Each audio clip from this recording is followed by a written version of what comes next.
Here are four things to know about the December 23rd UN resolution against Israel. This is per an article in the Christian Post.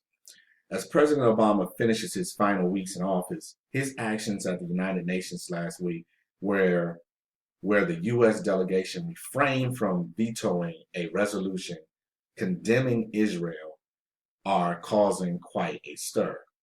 Last Friday, on the eve of Hanukkah, the United States opted to abstain from using its veto power at the United Nations Security Council, allowing a resolution condemning the state of Israel to pass 14 to nothing.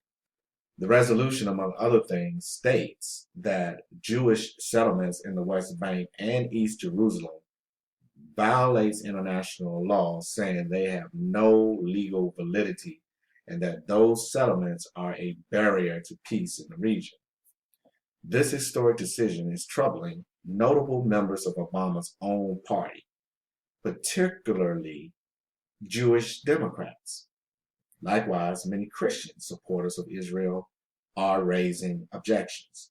Hence, the reason why I made this video. Here are four things you need to know about UN Resolution 2334 that was passed on December 23rd, 2016. There has not been a resolution of this kind at the UN in nearly 40 years. While the United States has backed UN resolutions criticizing Israel in the past, what sets this one apart from previous measures is its breadth and scope. Not since 1979 and 1980, during the Carter administration, has the U.S. countenanced a resolution that makes such sweeping claims against Jewish rights to the land. Many would say to their land. Under this resolution, strong disregard is shown to Judaism's holiest sites, and Jews who pray at the Western Wall are in violation of international law. Some contend that this most recent move is especially dangerous given the rising climate of anti-Semitism occurring all over the globe. In a Wednesday post on their website addressed to UN Ambassador Samantha Power, UN Watch Executive Director Hillel C. Neuer said that UN Resolution 2334 has emboldened Islamic terror groups like Hamas, and the United States had joined the jackals.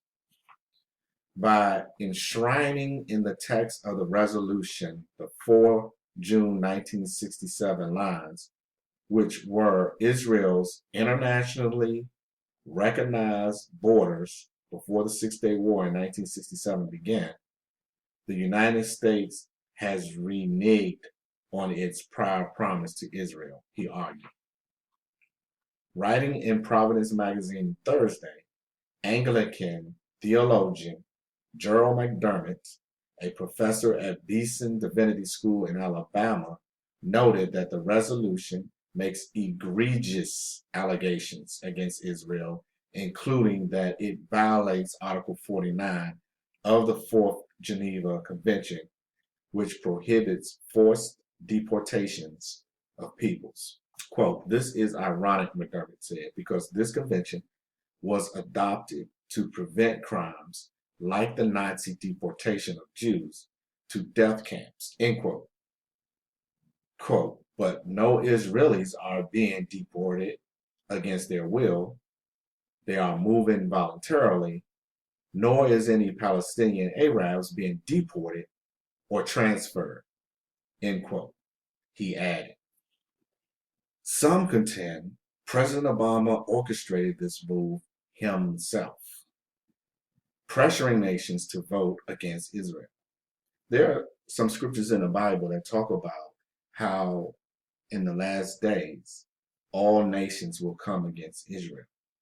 It was hard to foresee that in the past because the United States has always been a strong ally, and no one could really see the probability of that being changed. But Christians who believe the word knew that one day, either in our lifetime in the future or in the future, because the prophecy will be fulfilled, that would change. And lo and behold, it seems to be changing right here today. Some contend President Obama orchestrated this move himself, pressuring nations to vote against Israel. According to the Times of Israel, Monday, Israel's ambassador to the United States, Ron Dermer, said in a CNN interview that it is an old story that the United Nations gang up against Israel. What is new is that the United States did not stand up and oppose that gang up. And what is outrageous in that is that the United States was actually behind the gang up.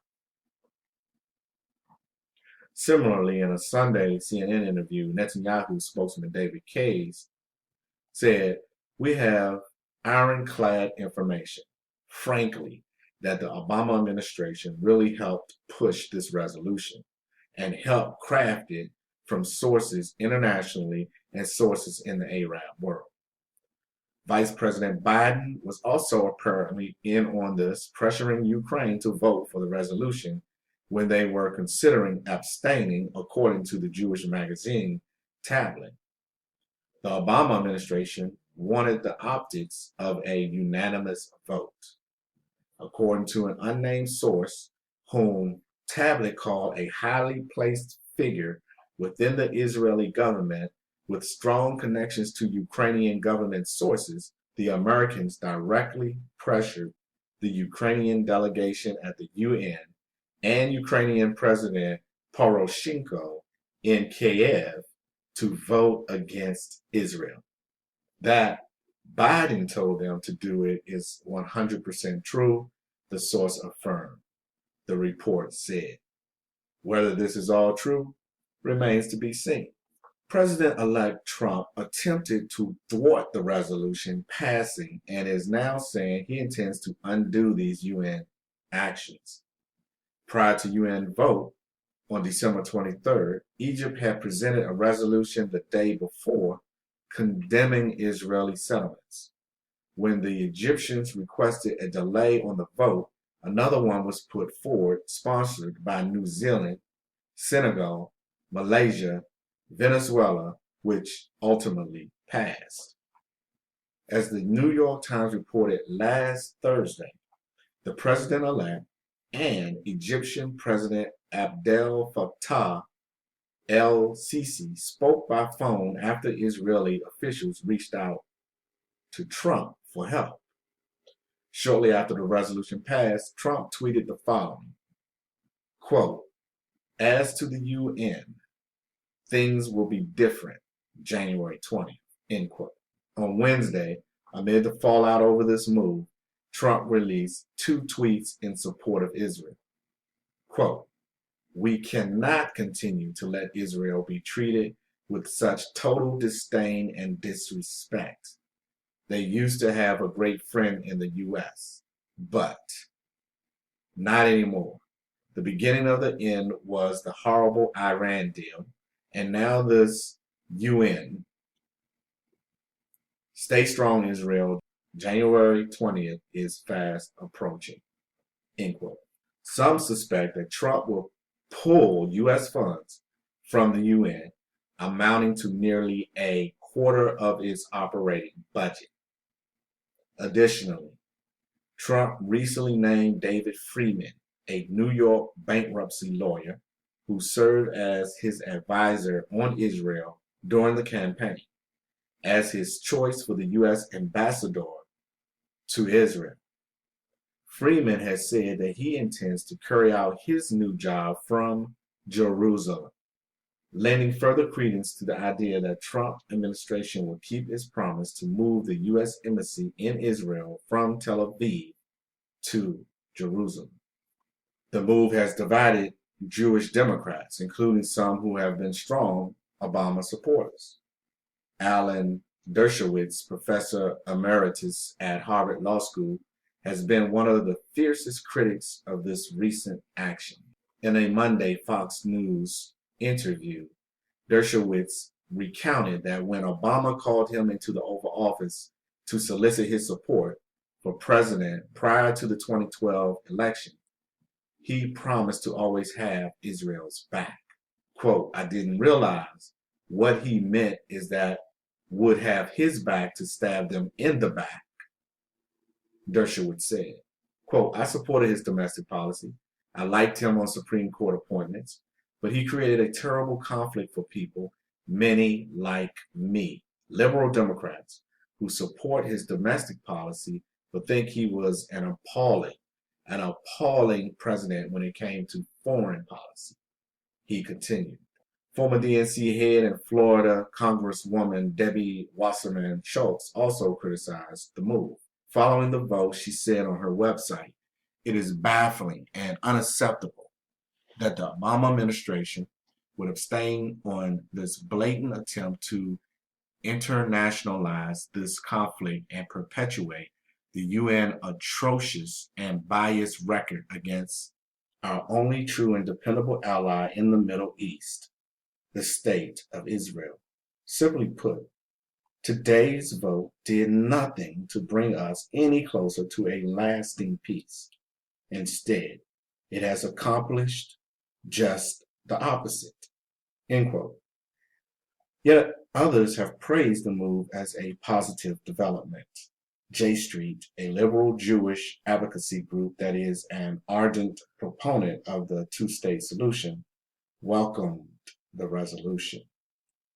Quote, the resolution is consistent with long-standing bipartisan American policy, which includes strong support for the two-state solution and clear opposition to irresponsible and damaging actions, including Palestinian incitement and terror, as well as Israeli settlement, expansion, and home demolitions, end quote, the group wrote on their Facebook page.